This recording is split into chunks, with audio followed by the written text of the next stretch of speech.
अस्सलाम वालेकुम। इस वक्त जो कशीदा कंडीशन जनाब बनी हुई है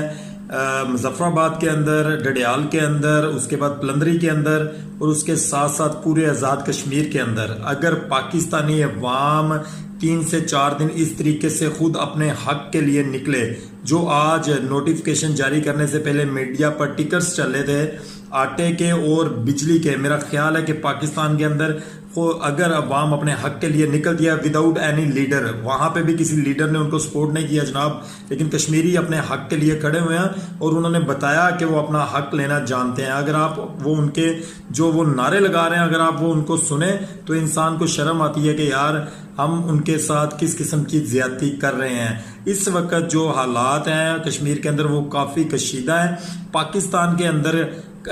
मेरी रिक्वेस्ट है उन लोगों से जो लोग ये समझते हैं कि पाकिस्तान के साथ ज्यादती हो रही है, लोगों के साथ ज्यादती हो रही है, तो उनको चाहिए इसके लिए